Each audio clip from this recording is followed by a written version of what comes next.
नमस्कार, मी आकांक्षा जावडेकर। महासप्ताह या आमच्या महाराष्ट्र विशेष बुलेटिनमध्ये तुमचं अगदी मनापासून स्वागत। या विशेष बुलेटिनमध्ये आपण आढावा घेणार आहोत या आठवड्यातील ठळक घडामोडींचा।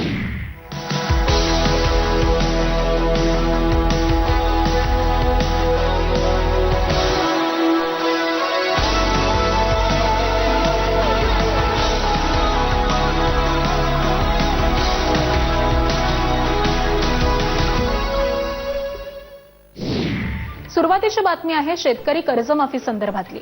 मुख्यमंत्री देवेंद्र फडणवीस यांच्या हस्ते शेतकऱ्यांना कर्जमाफीचा पहिला हप्ता वितरित करण्यात आलेला असून 6,22,000 शेतकऱ्यांच्या खात्यावरती 5,029 कोटी रुपये जमा करण्यात आले। त्याचबरोबर राज्य शासनाने सर्व कर्जमुक्तीचा लाभ मिळालेल्या पात्र शेतकऱ्यांना तातडीने खरीप पीक कर्ज उपलब्ध करून देण्याचे निर्देश देण्यात आले, जेणेकरून शेतकऱ्यांना नव्या हंगामासाठी आर्थिक बळ मिळेल।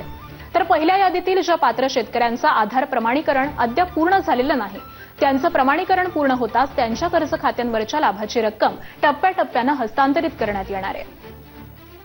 जवळपास 5,029 कोटी रुपये हा पहिला हप्ता 6,22,207 शेतकऱ्यांच्या खात्यामध्ये गेला आहे आणि ही खाती नील झालेली आहेत।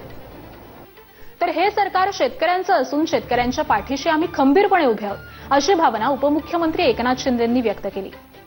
जवळपास 56 लाख शेतकऱ्यांना कर्ज माफी होणार आहे आणि आता तर आपण पहिले 2 लाखापर्यंतची कर्जमाफी करतोय। त्यानंतर दुसऱ्या हप्त्यामध्ये इन्सेंटिव्ह जो आहे तोही देणार आहोत। त्यामुळे शेतकऱ्यांच्या पाठीशी सरकार उभा आहे। हे सरकार शेतकऱ्यांचं आहे, बळीराजाचं आहे। पुढची बातमी आहे सिंहस्थ कुंभमेळ्याबाबत। आगामी कुंभमेळ्याच्या निमित्तानं नाशिक त्र्यंबकेश्वरमध्ये हजारो कोटींची कामं केली जात आहेत। या तब्बल 34,732 कोटींच्या विकास आराखड्याला गती देण्याबाबत सर्व कामं वेळेत पूर्ण करण्याबद्दल मुख्यमंत्र्यांनी खास सूचना दिल्यात। कुंभमेळ्याच्या कामामध्ये दिरंगाई खपवून घेतली जाणार नाही, अशी ताकीद देखील त्यांनी सर्व विभागांना दिली आहे। सह्याद्री अतिथीगृहावरती कुंभमेळ्याच्या अनुषंगानं मुख्यमंत्र्यांच्या अध्यक्षतेखाली बैठक पार पडली आणि त्यावेळी या सूचना देण्यात आल्या। आता बातमी आहे नवी मुंबईतून।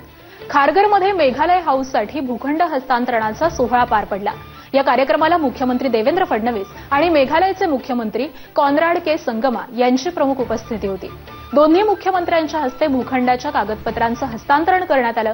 खारघरमध्ये उभारण्यात येणारं मेघालय हाऊस हे महाराष्ट्रात येणाऱ्या मेघालयातील नागरिक, अधिकारी आणि पर्यटकांसाठी महत्त्वाचं केंद्र ठरणार आहे। या प्रकल्पामुळे महाराष्ट्र आणि मेघालयमधील सांस्कृतिक आणि प्रशासकीय संबंधांना अधिक बळकटी मिळेल, असा विश्वास यावेळी फडणवीसांनी व्यक्त केला। मुख्यमंत्री देवेंद्र फडणवीस यांच्या अध्यक्षतेखाली झालेल्या राज्य मंत्रिमंडळाच्या बैठकीमध्ये एकूण 7 महत्त्वाच्या निर्णयांना मंजुरी देण्यात आली। त्यापैकी गोपीनाथ मुंडे शेतकरी अपघात सुरक्षा योजना पुढील 3 वर्षांसाठी सुरू ठेवण्याचा निर्णय घेण्यात आलेला असून भूमिहीन शेतमजूर आणि महिला शेतकऱ्यांचा देखील यामध्ये समावेश असणार आहे। तसंच सिल्लोड, किनवट, चांदवड, केज आणि पिंपरी चिंचवड इथं नवीन न्यायालय आणि न्यायिक सुविधांच्या विस्ताराला मंजुरी देण्यात आली आहे। या निर्णयांमुळे शेतकऱ्यांना अधिक संरक्षण मिळणार असून विविध जिल्ह्यांमधील नागरिकांना स्थानिक पातळीवरती जलद न्याय मिळण्याचा मार्ग मोकळा होणार आहे। वळूयात पुढच्या बातमीकडे। जागतिक आदिवासी दिनानिमित्त मुंबईत 3 दिवसीय आदिवासी संस्कृती उत्सव वनरंग महोत्सव संपन्न झाला। नरिमन पॉइंटच्या वायबी चव्हाण सेंटरमध्ये आयोजित या कार्यक्रमाचं उद्घाटन उपमुख्यमंत्री सुनेत्रा पवार यांच्या हस्ते पार पडलं। आदिवासी समाजाची संस्कृती, परंपरा, कला आणि जीवनशैली ही सर्वसामान्यांपर्यंत पोहोचवण्याच्या उद्देशानं वनरंग महोत्सवाचं आयोजन करण्यात आलं होतं। या महोत्सवात पहिल्या दिवशी आदिवासी लोककला, हस्तकला आणि पारंपरिक कलांचं आकर्षक सादरीकरण करण्यात आलं।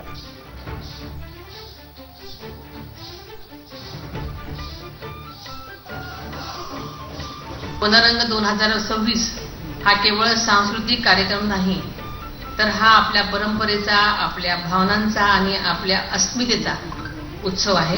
आपल्या लोकनृत्यामध्ये निसर्गाचं स्पंदन आहे। जी कलाकार आहेत, आदिवासी कलाकार आहेत, त्यांना नक्कीच पुढच्या काळामध्ये त्यांना नक्कीच त्यांच्या कलागुणांना वाव मिळण्यासाठी मदत मिळणार आहे। आणि या बातमीसह बुलेटिनमध्ये वेळ झाली इथेच थांबण्याची। ताजी पाहत रहा एबीपी माझा।